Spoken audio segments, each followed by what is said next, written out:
Gaul had bled for years. A continent ground between ambition and resistance, towns burned, tribes bent, and yet the rebellion did not die. It gathered itself into one name that could rally a nation of rivers, forests, and iron wills. Vercingetorix. Across the frontier, another name answered, cold as a drawn blade. Caesar, the tireless architect of victory, counting distances, roads, and the hours it took to break a stubborn people. The war had narrowed to a single summit where history would choose a master. Vercingetorix drew the tribes into Alesia, a hill fort crowned by wind and ringed by steep slopes and curving streams that guarded its flanks like living moats. Smoke lifted from Gallic fires, shields flashed on the ridges. The gates faced a world of Roman surveyors and silent standards. Caesar arrived not as a raider, but as a geometer of war. Eyes measuring gradients, soil, timber, and time, already sketching victory on the land. He did not see a refuge. He saw a choke point to end Gaul with one stroke, and the ground itself agreed as he set his legions to carve the first lines of an impossible siege. Caesar changed the equation with a single command: no storming of gates, no heroic ladder rushes, only hunger. Surveyors paced the ridgelines and valleys, while centurions drove stakes, marking a continuous ring, an inner circumvallation to seal Alesia shut. Spades bit earth for the double ditch. The fossa wide and deep. Behind it rose an agger, crowned by a timber palisade, its sharpened teeth bristling toward the fortress. At measured intervals, turrets climbed into the wind, wooden towers that turned the sky into a Roman wall. Day and night, the legions labored under javelins and jeers. Axes rang in the groves, pine and oak fell, sledged to the lines as carpenters lashed beams and cross-braced platforms for artillery. In the killing ground before the rampart, engineers planted lily-conical pits masked with brush, then set sipi and stimuli, hedges of hidden iron meant to tear feet and courage alike. Gallic sorties slammed against the works, shields bright with fury, only to find moats of clay, a forest of stakes, and cohorts waiting with pila raised. The ring lengthened until it encircled the hill on every contour. 11 miles of geometry hammered into soil and timber, a noose tightened by mathematics. What glucked at greaves, smoke bit the lungs, and the air throbbed with signals horn to horn, tower to tower, while scribes tallied timber and grain with the same cold ink that marked the grave. Inside Alesia, famine began to whisper. Outside, the wind carried another voice, distant and growing, like drums beneath the horizon.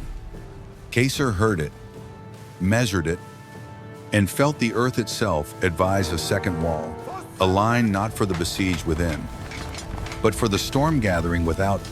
Hunger thinned the voices inside Alesia until words scraped like bone on stone. Grain jars were empty, horses butchered, and children watched the gates as if food might walk through them. At dusk, Vercingetorix gathered riders in a stable lit by guttering torches, breath steaming in the cold, hooves muffled with cloth. They took letters sealed in wax and ash, names of tribes like oaths, and slipped through ravines and reed beds while Roman watchfires crackled above. Nights later, a Roman explorator found a dead horse tangled in willow roots, its saddlebag heavy with secrets. The tablets told of thousands upon thousands, banners from the ocean to the mountains. A relief host called to lift the siege in one stroke. Scouts returned with dust lines on far ridges, with shepherds' rumors and the glow of distant bivouacs, with the sure sound of drums carrying over water at dawn. Caesar read in silence, the way a surgeon studies a wound, and weighed annihilation against mastery. He answered by doubling the geometry behind the inner circumvallation that strangled the fortress. He ordered an outer contravallation to face the world ditches, cut like scars across the hills. An agger raised and crowned with palisade and turrets. Fire baskets hung to talk in sparks from tower to tower. Engineers laid belts of death in the approaches, Lilia concealed in grass. Scipi and stimuli bedded in clay. Chevaux de frise, bristling, where valleys funneled men like cattle. Cohorts hauled timber through black mud, while artillery crews tested angles, counting the heartbeats between horn calls, as if time itself were a weapon. Between two horizons, the legions set their campfires, a constellation forged of sweat and iron, a garrison of earthworks with its face turned both inward and out. Inside, the besieged clawed at hunger. Outside, the gathering host pressed its shadow onto the hills. The twin lines tightened, a collar and a shield, two rings linked by calculation and fear. And as the signal fires climbed into the wind, the Romans stood within their fortress in reverse, braced to fight both ways while the storm they had summoned rolled out of the dark. At first light, the outward contravallation took its first breath. A line meant not to pen wolves, but to face the forest itself. Surveyors walked the ridges with groma and measuring cord, while centurions set stakes, mapping 14 miles of earth and timber out to the far bends of the hills. Spades opened the fosse in paired cuts. The forward ditch, trapping rain and men alike. The rear feeding the agger that rose behind it. Upon that backbone, carpenters drove the vallum, a palisade of sharpened trunks that turned the horizon into a Roman edge. The build sequence unfolded like drill. Turrets climbed at fixed intervals, their platforms braced for artillery and signal baskets, their ladders slick with clay. In the approaches, engineers sewed layered belts, Lilia pits, masked with brush. Scipi sat like buried teeth. Stimuli and chevaux de frise snarled across saddles and draws. Every 100 paces, a culvert. Every slope, a rake of fire. Every fold of ground measured until it obeyed. The Gauls struck in burst horns from the timberline, a glitter of shields. The sudden rush. Javelins rang on plank and boss. Cohorts vaulted the ramp to meet them. Pila flung in a ripping volley before the line stepped down to the ditch and finished the lesson in iron. When a tower burned, another rose on the same footprint by nightfall. When a gap yawned, gabions rolled forward and the agger swelled, as if the wall could heal like flesh. Labor did not end. It deepened. Axes bit oak, and the sound went down the valley like a saw through bone. Mules groaned under timber. The mud pulled at greaves. Smoke salted the lungs while scribes counted posts and rations with the same cold patience that counts casualties. Signal horns walked the ridge from turs to turs, and the great work answered them, ditches dark with water, rampart ribbed with stakes, the vallum's teeth glistening under torchlight. Caesar rode the line at dusk. Cloak, snapping, hand raised to mark arcs of fire as if he could bend the hills by gesture alone. He placed reserves behind saddles and spurs, moved engines to command the funnels, shifted cohorts until the geometry clicked like a locked gate. The valleys had become a kill zone and the slopes a sentence, destiny written in clay, timber, and iron. And as night gathered on both horizons, the fortress he had built to face the world waited for the world to arrive. Inside Alesia, the air tasted of smoke and boiled leather, and hunger spoke louder than chiefs. Empty cookpots rang like thin bells, and the ration lists shrank until names were heavier than grain. At dusk, the gates cracked open and desperate sorties poured down the slope. Shields tight, javelins high. Feeling for weakness along the Roman counterscarp, they met palisade and ditch, the thud of Pila, and the cold push of shields that sent them reeling back to famine. Beyond the hills, another sound gathered, war drums rolling over the ridgelines like weather. Scouts of the relief host ghosted along the far woods, testing the outer line with arrows that hissed out of shadow and vanished into wicker hurdles. Banners multiplied each morning. A bright tide glimpsed between trunks. While the Romans rebuilt burnt turrets and deepened fossae until water and night filled them alike, signal posts flared at intervals.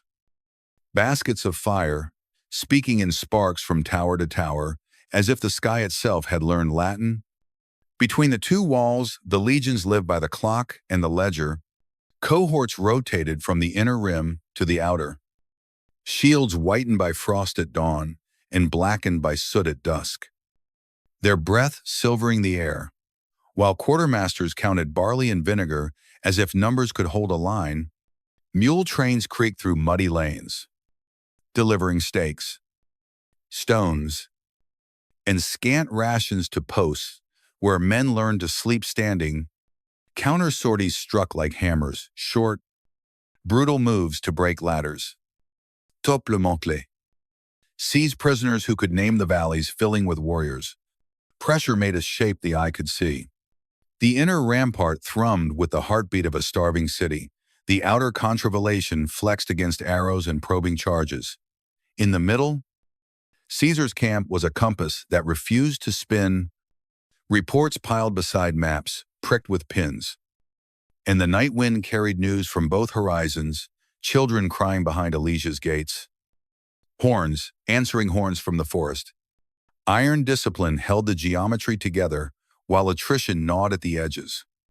A slow bite, the medics and scribes could measure, but not stop. When the sun slipped and the first torches bloomed on the ridges, the donut of death ceased to be a plan and hardened into ordeal. And every man knew the next signal might call them to fight forward and backward, in the same breath. Signal fires leapt along the ridgelines like a chain of lightning, and the horns began to answer one another across the dark. Torches poured down the slopes in wavering rivers, sparks tearing loose in the wind and falling into the fosse like red rain. From Alesia, gates groaned, and the first inner sortie surged, shields bright under pitch-soaked arrows that turned the night into a hiss. Between the two horizons, the Roman standard stood still, black silhouettes nailed to the sky. The outer contravallation took the first hammer blow. War bands smashed at the vallum with hooked poles, while ladders rattled against turrs and stones, boomed on plank and beam.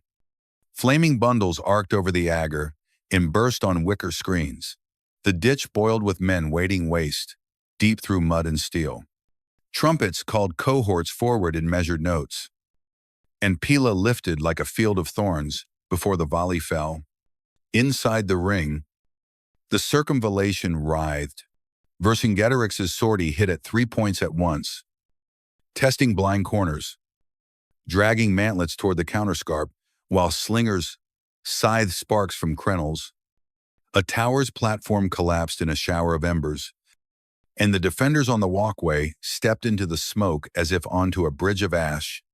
Horn to horn, the camp spoke in metal syllables reserved here. Wheel left, hold the ditch, and the line flexed without breaking. Fire baskets guttered and flared, painting the rampart with a skin of orange. The crisis found the low saddle in the west, where the agger dipped and the palisade bowed like a tired rib. Ladders came in waves, stakes splintered, the ditch filled. Then became a road of bodies and shields. Auxiliaries wavered and the standards tilted. And for a heartbeat, the wall seemed to breathe inward. Then Caesar rode into the gap, crimson cloak, taking the torchlight, hand raised, voice carving order from noise. He threw the nearest reserve in a wedge, pushed Turres crews to the flank, and planted a standard where the line had sagged, as if nailing the ground to itself. Cohorts stepped down together, shield boss to shield boss drove the Pila, and climbed into the press with short iron that spoke in sparks. The outer assault faltered, the inner sortie recoiled, smoke thinned enough to show the ditch again. Dark and terrible, in theirs, but as the horns fell to a low, unbroken note and the flames crawled along the palisade, the west saddle still bowed, and something on the far ridge was gathering weight. Dawn pulled a gray blade across the west sector, and the bowed line showed itself on the low hill like a wound that had not closed. Frost smoked off shields, horns called the watch to arms, the agger dipped and the palisade leaned. Its stakes splayed where the night had chewed them. Then the Gallic mass came on shields stacked, ladders thumping, voices rolling down the slope, breaking the auxiliaries from the ditch with a shove that felt like earth moving. Turres groaned. A platform split, and the gap filled with men and noise. Standards tilted, feet slid in clay. The counterscarp vanished under bodies in wicker, and the palisade buckled as if it had remembered it was wood. Cohorts braced. Pila went short in the crush, and swordwork began iron breathing in the cold air while grit found teeth and eyes. For a heartbeat, the line ran on memory alone. A habit of obedience, fighting weight and angle, until a crimson shape cut the smoke. Caesar rode the parapet, cloak lit by pale sun and torch ash, voice on the horns, hand-drawing geometry in the air, reserves forward by the saddle. Engines right, standards here. He planted a signum at the sag like a nail through fabric, and threw the nearest reserve in a wedge that bit from rampart to ditch. The Pila volleys struck clean. Shield bosses slammed in a single step, and the cohorts climbed into the press with short iron that spoke in sparks and breath. Ladders slid. Stakes were reset with mallets that sounded like verdicts, and the Turres crews raked the slope until the slope belonged to them again. When the horns fell to a steady note and the palisade stood straight, the hill still smoked. The ditch was dark, and the countercharge ran forward like a hinge turning, opening the ground for what would come next. The crisis still smoked on the west saddle when Caesar sent his last reserves like a blade around the rim. German cavalry took the flank at a gallop, hoof thunder rattling the agger as they slid into the ravines and rose behind the Gallic mass. Standards wheeled, and the wedge went in hard at the rear, severing runners, cutting messengers from their chiefs, breaking the cord that tied hill to host. Along the ramparts, the cohorts stepped in cadence horn, volley, advance Pila arcing, and then the short irons work. Turres crews raked the saddles with stone and bolt, while maniples rolled the line forward. Shield bosses striking like hammers on an anvil. The pressed ranks in the ditch buckled, turned, and found a wall where they had left a road. On the far ridges, dust veils rose and wavered as the relief host lost its geometry. Banners stalled, then tilted. Horns faltered into broken notes that could not carry order past the panic in men's throats. Riders tried to punch a new path through the ravine and met the Germans coming out of it already wet with victory. Pursuit began without frenzy, clean and merciless. Cohorts pushed to the standards they had planted at the low points and did not yield them, stepping the rampart forward one ditch at a time until the ditch belonged to Rome. Broken spears and dropped shields paved the retreat, and the countryside that had seemed endless closed like a fist. On the heights, signal baskets answered in a grim language of sparks, and the camp below Alesia read the message no one could soften. The rescue had failed. The line beyond the hills was no longer a line. Inside the city, Vercingetorix stood under a sky suddenly emptied of drums and felt the weight of a continent settle in his open hands. The noise of victory thinned to a hard, faded quiet, and the road ahead narrowed to a single door. Morning found the hills emptied of motion. The world held in a thin, metallic hush. Broken banners clung to stakes like wet leaves, and the ravines were paved with shields that would never lift again. The fossae were black with water and darker things, while cold light crawled along spearheads set upright in the rampart. Wind moved through torn standards and made a sound like a long, reluctant breath. Inside Alesia, the arguments had burned out before the cookfires did. Hollow cookpots, gaunt faces, Children wrapped in cloaks too thin for the season. These made the council sharper than any blade. Vercingetorix listened to the last pleas for a final sortie and closed his eyes to the arithmetic of hunger. He rose, said the fault was his, and called for a parley under the standards.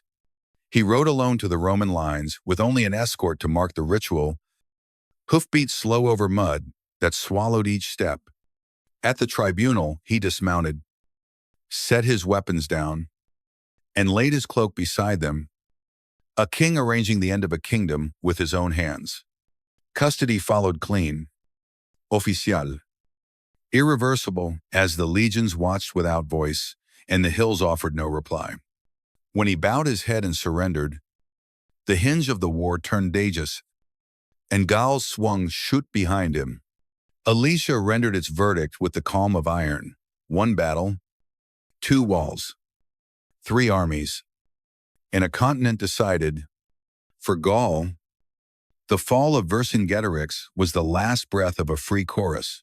For Rome, Caesar's donut of death became a catechism of power geometry, as will timber and ditch as destiny. Standards planted where resistance once stood. The twin rings entered legend not for cruelty alone, but for the clarity of their design. A fortress inverted that taught the world how empire thinks: starve the city, fix the field, make the earth itself, take your side. Yet even as the eagles rose, the silence after the horns carried a warning that outlives banners and names. An empire that besieges the world will someday turn and find its own ambition at the gates, demanding entry.